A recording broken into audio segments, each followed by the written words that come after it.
Thank you so much, Tara, for joining Mom Life Unfiltered. I'm so happy that you're here. So happy to have you. Tara is a lawyer and a writer. Welcome to the show. Thank you so much. I'm so honored to be here and be part of this. This is great. So tell me, and this is just like me really like enjoying your page, enjoying your travels. This is one of those questions where it's just like, I must know. If we compared your life to a TV series, what's the name of the series and what season are you currently on? Whew. So I thought I've been thinking about this, and I've been like, especially because my life has changed so much since becoming a mom. And there's a scene, if I have any Sex and the City friends out there, there's a scene where Miranda is dressed in her full lawyer outfit, like rushing off to her law firm. And her partner, Steve, is hysterically laughing at her because there's poop on her forehead because she just changed a diaper. And it's so funny. But when I watch that episode over, I'm like, that's like, I always have poop on my face or there's something going on and people are laughing at me, but I just don't care. And I just plow through the day and make it happen. But I just laugh thinking of that scene where Miranda's in like such a formal suit. She's like, why are you, Steve? What's so funny? What's so funny? And there's poop on her face. And she had just changed Brady's diaper. And I just laugh because that resonates so much with me. So I don't know what season of Sex and the City that is.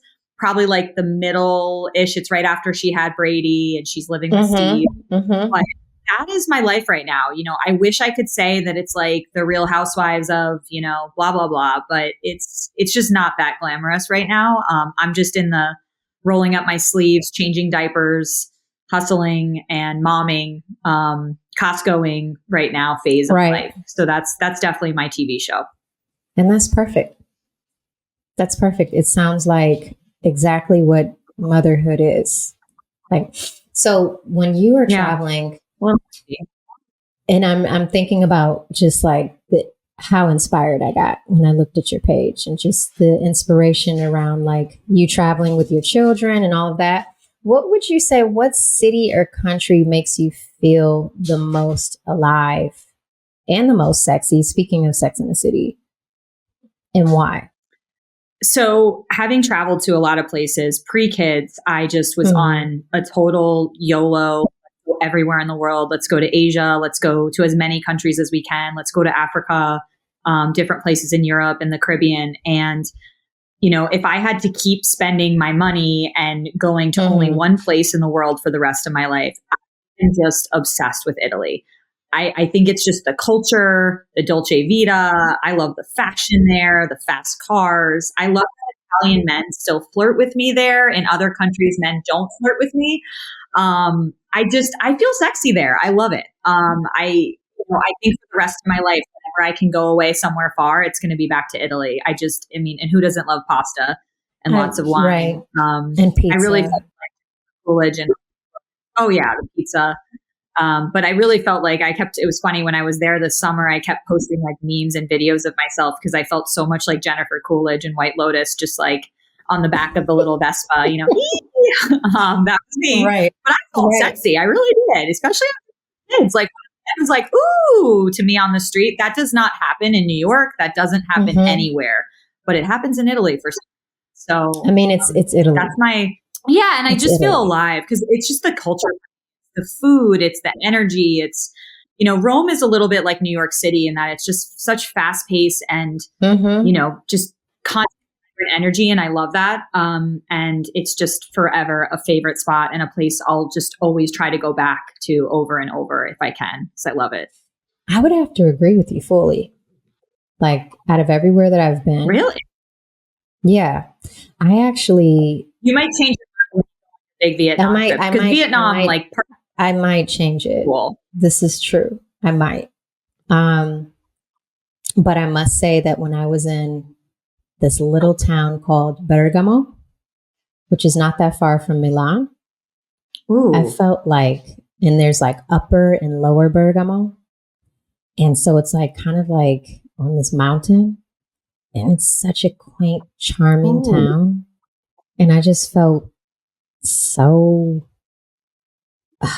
like I was just a different person.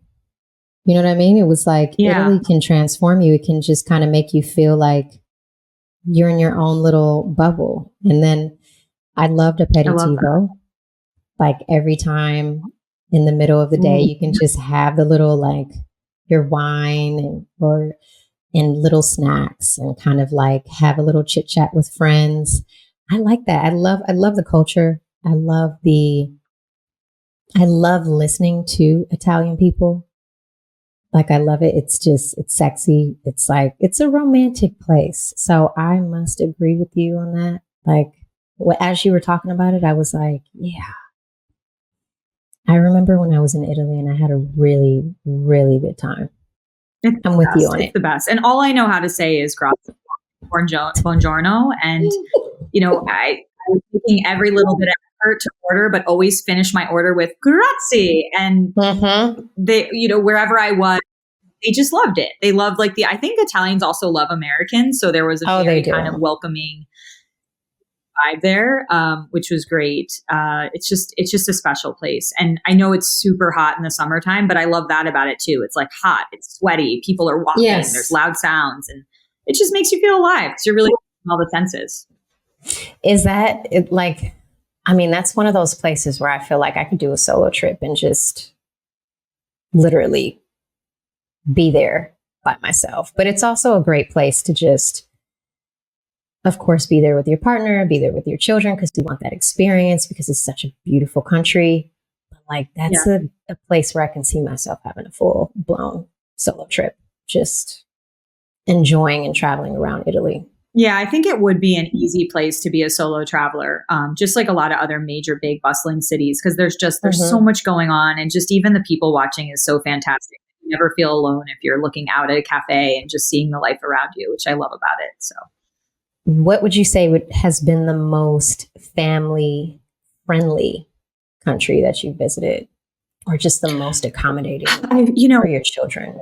It's funny. The more trips I do with children, I realize that any destination can be family friendly based on how you prepare, how you pack, and what your expectations are too. I mean, I think some places are easier than others. And I've really come to the really easy conclusion that I'm sure that every travel writer out there says, which is a traditional book and beach vacation, like a vacation where you're going to, Florida, the Caribbean, somewhere warm that you can just get your kids on a beach and run around and jump in water is really the easiest type of trip, because it's free, it's free entertainment for the kids. It's the weather's great. You can pack lighter because you don't have to pack as many clothes for a warm destination than a cold destination. So I do think the warm weather destinations do tend to be more family friendly in that they're easier. They're just easier to prepare for. I've taken our kids to parts of Florida, parts of Mexico, and my favorite place has been going to Turks and Caicos, which I didn't realize until I recently traveled there. It's only a 3-hour direct flight from New York. So very easy short flight just past Miami. So it's not that demanding travel. And once you get there, most of the hotels, most of the, Airbnbs and villas you can rent are within 50 minutes of the airport. So it's very seamless in terms of getting from point A to point B. But, I see family friends, travel writers that I like to follow. I see them doing crazy adventurous trips with young children, even newborns, even babies. And it's really all down to how they prepare, how they pack, the gear that they're bringing, things like that. And they do it. There's a couple, people in the travel space that I see that go to places that I think most others would say, oh my gosh, you could never do that with kids, but they do it and they make it happen. And it's inspiring. I think it's definitely possible. But bottom line, if I want to go on an easy vacation that's going to be enjoyable for everyone and not too demanding to pack for and to plan for, a book and beach trip, a place where there's a nice beach, really not crazy waves and current. Which is why, again, Turks and Caicos was just so accommodating, because it's just, the water is like this turquoise bathtub that there's barely any waves. So, you could bring a baby and teach a child to swim in that water, because it's almost like a giant pool. I love that. But yeah, I love warm weather, looking beaches. Those are my favorite beaches. The ones that just feel like bath water and there's hardly any waves and you can just kind of walk out far. Also, that's my favorite. I'm not a surfer, so I don't need the waves. I love the clear water, powder sand. Like that's all I need with a nice drink. It's the best. It's just like it is. Exactly. Especially if you can bring a little rum punch into the water because there's no waves. Exactly. It won't bump over your cocktail. But really that water, I'm like, now I'm dreaming about it, drooling, just thinking about it. The salt water, the turquoise and the soft sand. It's just so relaxing and just so wonderful to hold a child, be with your family and take them into the water. Just very, very easy. And it's like I said, it's free entertainment too. It's a free activity. Exactly. You're not like running around. Obviously everyone wants to go to Disney with their family. But Disney is a whole nother challenge of. Right.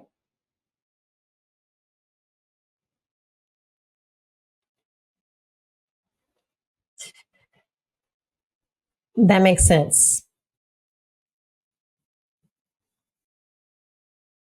Right. We're just going to let nature do what she does best. And when children are in nature, they get tired. They get fully worn out when they're out, even hiking or a beach. It doesn't matter. They get tired out. So it's perfect. And so you don't have to deal with an amusement park. They're just outside playing their hearts out. Right.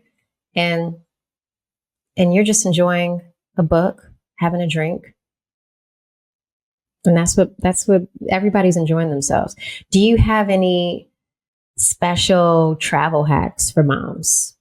Well, I'm not trying to overly impress our founder of Cape, Karina, but I did say I was going to showcase my strap. I'm obsessed. No, this is not a sponsored post right now, folks. This is just me being obsessed with this thing to the point. But really, I will say my first travel hack is this strap has been a lifesaver in the airport because I don't know if it's the new TSA or the amount of like checks of your ID. And now that all of your tickets are virtual, the wallet ticket, it's like I always need my phone out and on the page where my ticket is. So I've been using the strap a lot because I've been rushing through airports and I easily just show my ticket, have to show it again, show my ticket, we're boarding, show my ticket. I don't have time to get my phone out of a backpack, out of a purse, I've tried fanny packs, I've tried crossbodies. It's just, I don't have time. So having the phone just easily on me to quickly look things up or to just flip and then scan my boarding pass or to scan an ID or whatever it is, that's been super helpful. I will say advice that I've been giving a lot of parents that are traveling with young ones is always pack as if you're going to get stuck at the airport for 15 or more hours. One of the first times I traveled with little ones, I just only packed, one snack, one bottle. I wasn't prepared if, God forbid, there was, an issue or a delay and we were stuck in the airport for 15 hours. And that does happen. There are things that come up. And so it's really important to pack extra clothes. So if you're going to pack, one baby clothes outfit, I would pack 5. If you're going to pack one bottle, I would pack 4. If you're going to pack one little snack, I would pack 4 or 5 and just always be prepared for, the worst case scenario to be stuck at the airport for hours and have everything you need. So between the Cape strap, packing always extras if you're going to get in the airport for a long time. And then other than that, just really great gear, especially if you're having to transport kids around an airport, whether it's a really good stroller, a good jogger. I have a good friend that uses the Costco wagon, and the airlines actually treat the wagon like a foldable, free checked item when you go to the gate for checked bags. So that's really easy. And I just think having great gear and great items to make it easy for yourself, and the more you can do to be less stressed at the airport, the better. And if that's having your phone constantly out around your, on a crossbody strap, if extra gear, I just think all those things are great. I love that. I think that advice about planning and expecting the worst is the best, because I was just in the airport and I had like delay after delay after delay. And then children were crumbling around me. Oh, it's the worst. It was like, wow. And I'm sure moms were wishing they had Benadryl. Jokes, I kid. It's not. Yeah, you got to prepare for the worst. Right. Exactly. You do have to prepare for the worst. And it's just, the airport is not fun for anyone. It's not fun for children. It's not fun for adults. It's not fun for pets. It's just not a fun place. So I love the advice that you gave. And the last you want is, God forbid, you're on your last and final diaper and you still have 2 hours in the airport. And it's like, you're like, what? Like, you can't buy diapers at an airport. There's no pharmacies. So, and it's like, why? Isn't that weird? Gosh, that's a business idea. We should have like vending machines with diapers in airports. I'm going to make note of that. Yeah, you should make note of that. I'm surprised. I'm like, I feel like they sell condoms in airports, but they don't sell diapers. So, yeah, they need to sell diapers. I was just thinking about that. Like at a magazine store, there are diapers. There's wipes. They do have wipes. Like they'll have like facial tissue and wipes and things like that. You can always find, but not diapers. No diapers. Yeah. And so to get stuck at an airport without enough diapers or enough baby formula, I just like, I pack as if I'm going to war when I go to the airport, or as if I'm stuck in the airport for a day and a half, because like if I have to sleep in the airport, I want to make sure I have enough change of clothes for everybody and for myself, and also, diapers and wipes and things like that. So that's definitely been my like go-to travel hack to make sure it's not a stressful experience no matter what happens. Mm-hmm. Makes a lot of sense. Let's switch gears a bit. So in what ways has becoming a mom made you reflect on childhood? And this is one of those questions where it's like, for me, like I've thought about being a mom off and on, and I've made the decision not to. And I made the decision not to because I had one of those tumultuous childhoods. And I was like, I can't.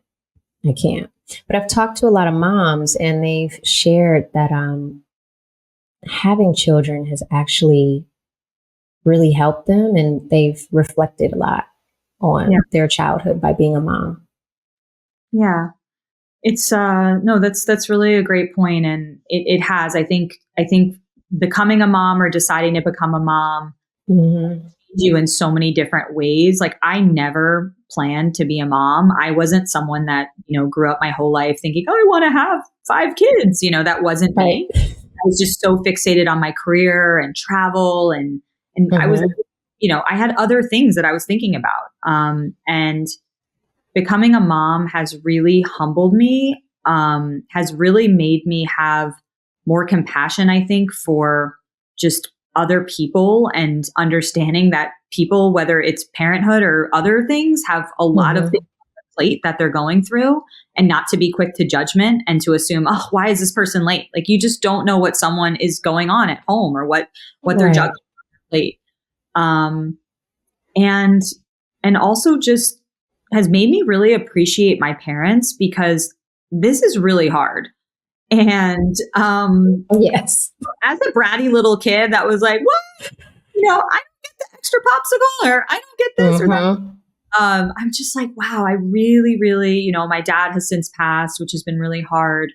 And I'm I miss sorry. him so much, but thank you. But it's, I think, wow, I had such a great dad. He was such a great father to me. And my mom did everything to try to give me a good childhood, whether it be getting my favorite kind of birthday cake, or whether it be, getting me this Barbie house that I dreamt of for years and years and years that I would talk about. She built it and put it together as Santa Claus, of course, got it. But still, I look back at all those things that they did to give me my dreams. And it's a lot of work, and it's a lot of sacrifice and a lot of effort, putting together a Barbie house at 2 a.m, when after you probably have had a couple glasses of wine on Christmas Eve, is probably not easy. And now I understand that. Right. It's not a pain in the ass. Exactly.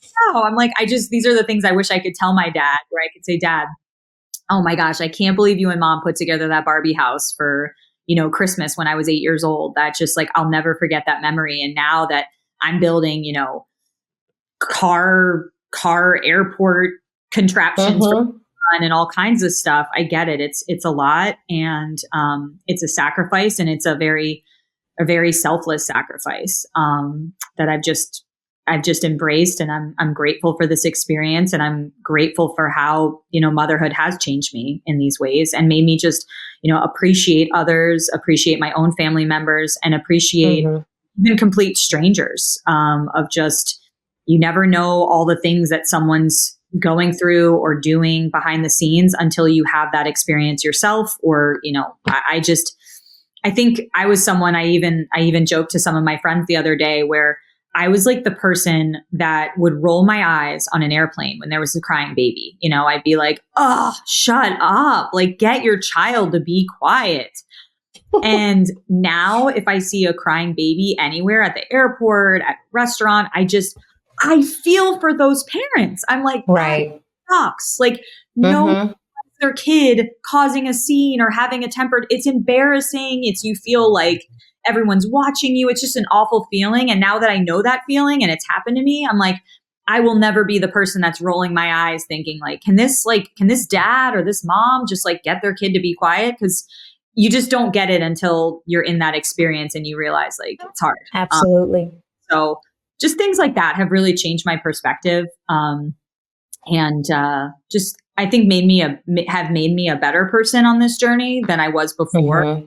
Definitely I'm definitely a lot less selfish because I have no choice. Like I have to keep 3 people alive in the morning. I mean, I could wake up and like go do an hour of yoga or Pilates or something, but I'm running breakfast and all these other things. But, I wouldn't trade it for the world. I'm really happy. And, I might be a little bit disheveled in the process, but I'm really, really happy and I enjoy it. I'm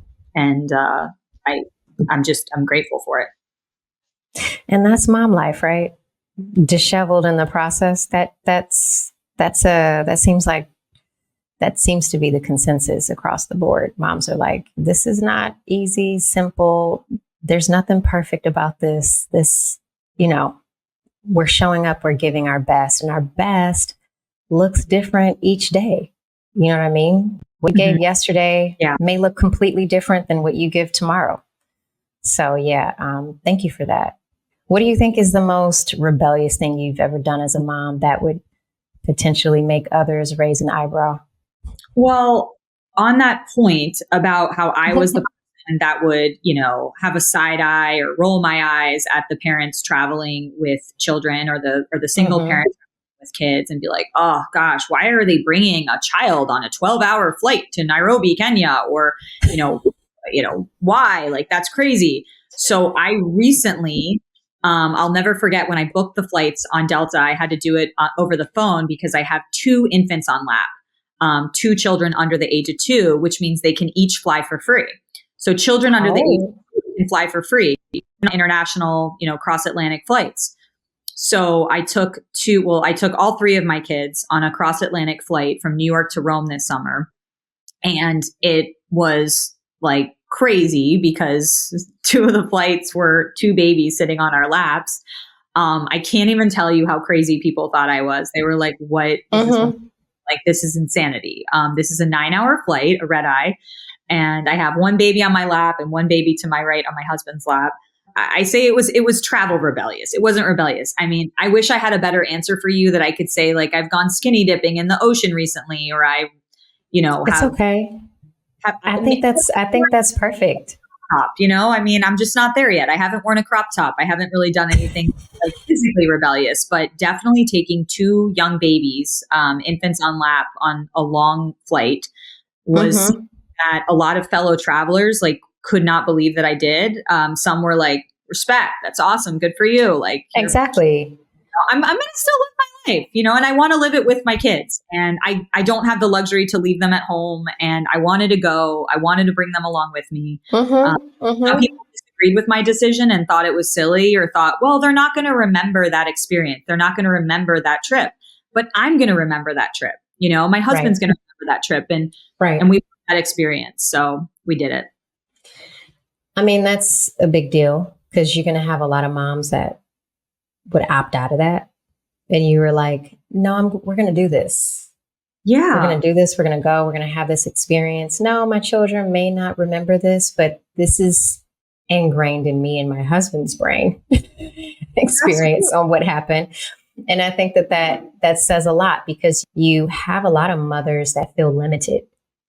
You know what I mean? And you doing that just showcase that, like, you don't have to be limited. It might be uncomfortable. It might feel, a little strained or a little too much, but guess what? Once you get to the destination, oh gosh, it was so worth it. Right. Exactly. It's worth it. People ask me, they're like, how was your trip? I know you were like talking about this trip forever. You were looking forward to it. And it was the best decision. It was the best decision of probably my 2024 year. I'm so glad I did it. It was so hard. Like you said, it was not comfortable. It was not pretty. Like there was really, really ugly moments on the flight. Like really, there was some throw up. There was a couple blowout diapers. There was to be expected. It was rough, but the destination was amazing once there, and it was just the best memory ever. So I'm just grateful that I did it, because I really doubted whether or not I was actually crazy to do that. And some people think I'm crazy for doing it, but best decision ever. Sometimes some of the most craziest decisions we make are the most rewarding. Absolutely. I agree with that. Yeah. What would you say? How do you stay grounded while raising children in a world that's constantly requiring something from you? Even though, and this is like a whole nother topic of social media and how everyone look, my life is very, very simple right now. I look forward to pizza. I call them pizza party nights, when we go to our favorite local pizza spot and get pizza. I mean, that's what I'm looking forward to. Little things, simple things. I really try to stay grounded by, a quote that I always hear a lot of people say, and it really resonates, is comparison can be the thief of joy.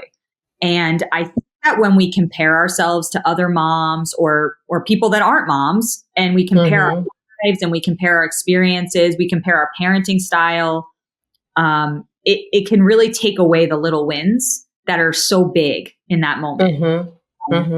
I had a great day and I had a great pizza party with my kids. It's so simple. It's not glamorous. If I look and try to compare myself to someone else that's doing something elaborate and crazy and a private VIP tour of the American Girl doll headquarters and like, I'm never going to be happy if I do that.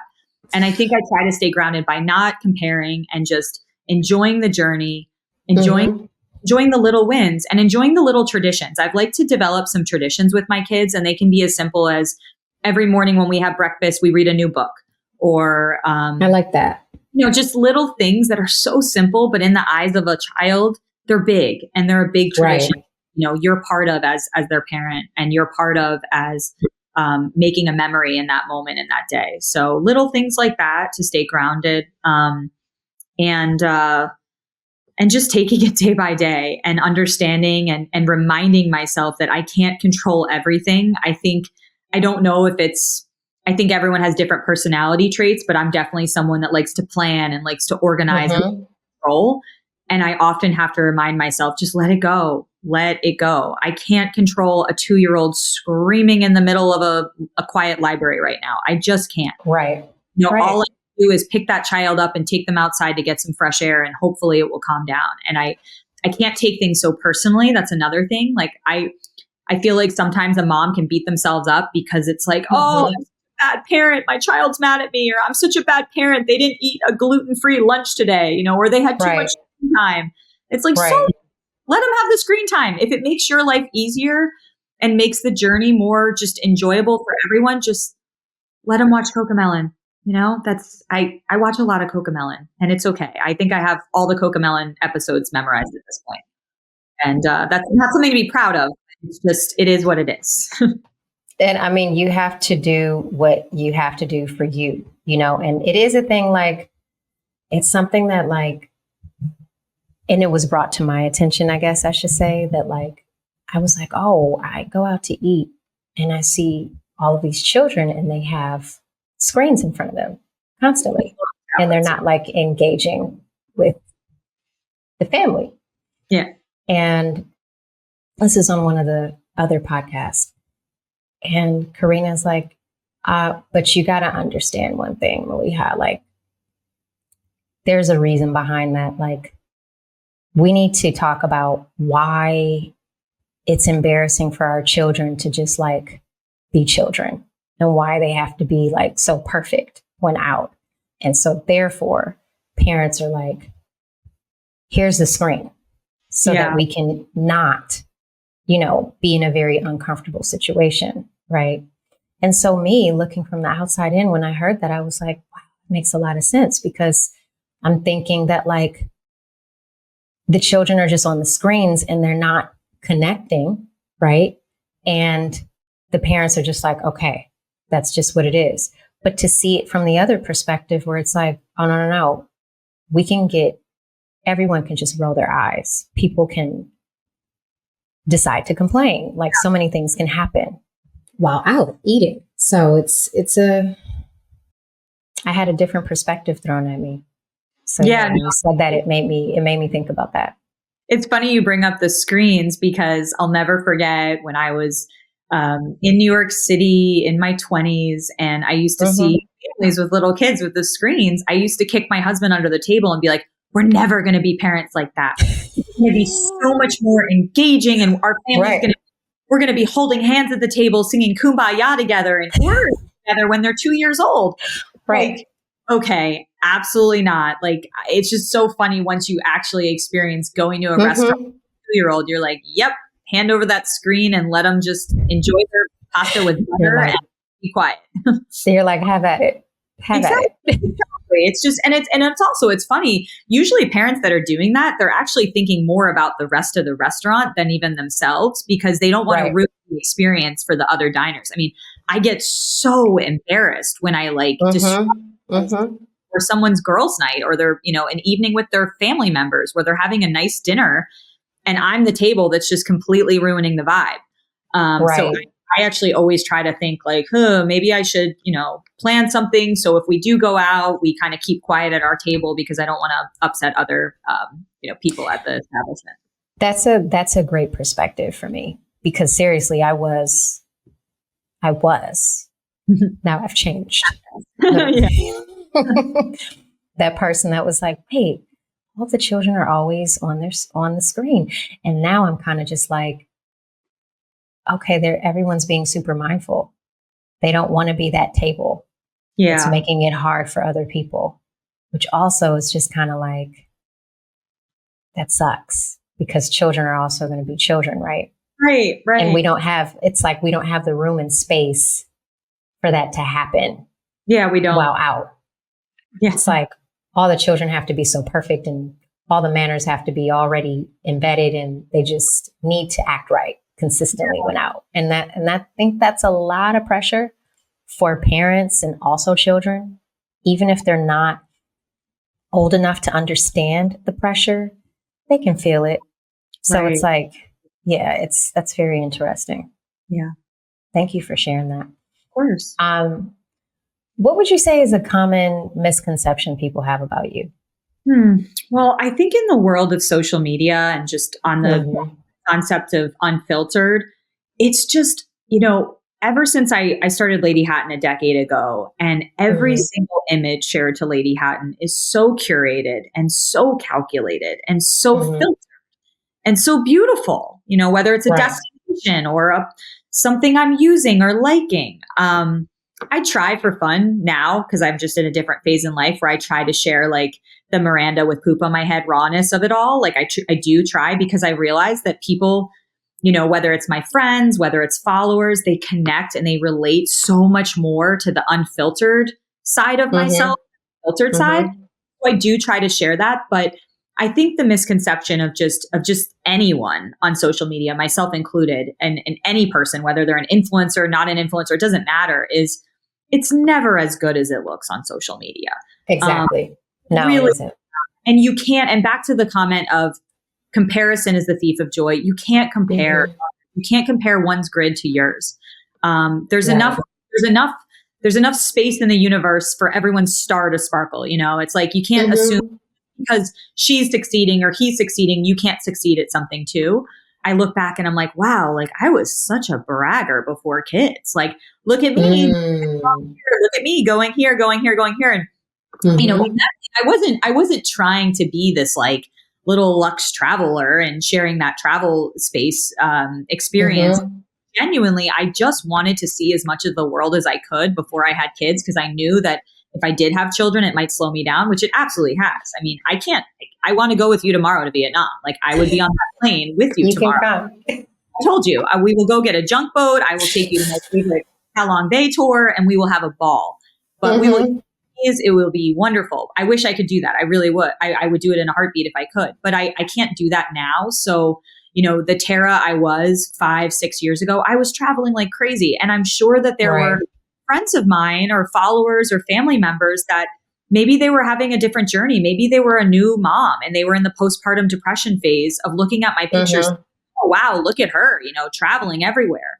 That was a moment in life. That was a phase of life, because I've been the postpartum mom, in my pajamas, my hair falling out, feeling terrible about myself, and looking at someone else's experience thinking, oh my gosh, they're so lucky. Their life is so glamorous. It's so great. Right. That's definitely something I feel like everyone has misconceptions of everyone now in this digital world that we're in, because you can create any type of filter you want in this Absolutely. Day.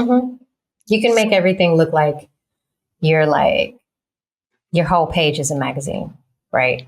And everything is perfect. And then everyone starts thinking that you live this perfect life. And honestly, that's how Lady Hatton was 10 years ago. It was essentially a digital magazine of all the best images of the best places. And now I've essentially created, it's more of a personal page now, and I've been a little bit more raw.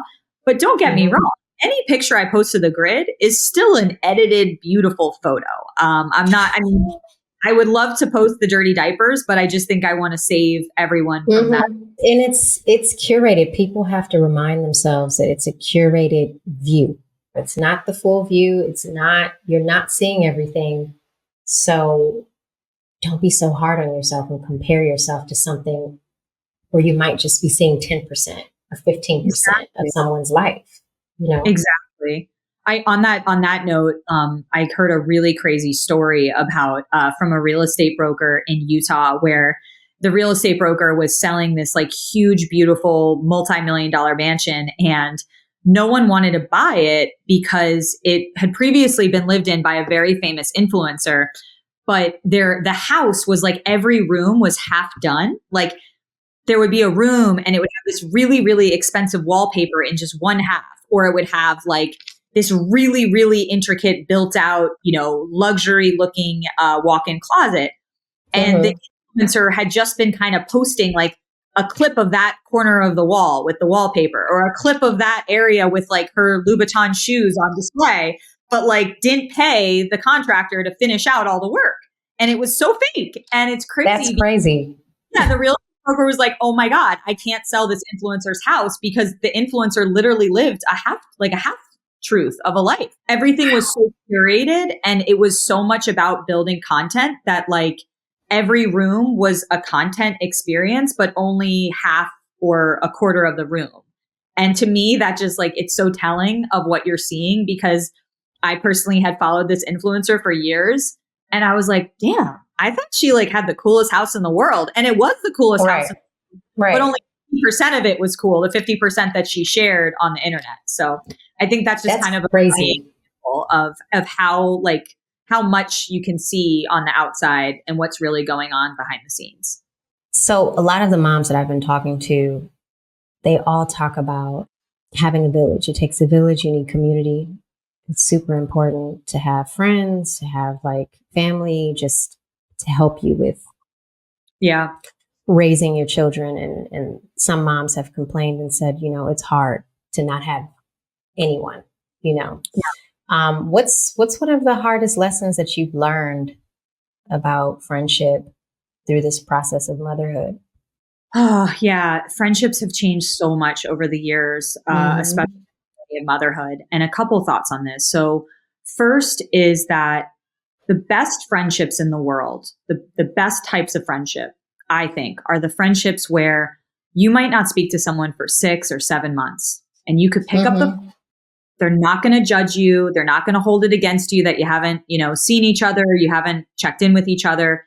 and you're going to be able to pick up a conversation as if you hung out and spoke to each other the day before. To me, those are the best kinds of friendships. Those are just, I describe those as like the ride or die friendships that they will always be there no matter what. Even if you lose touch, you gain touch, you don't live close, you live far away, it doesn't matter.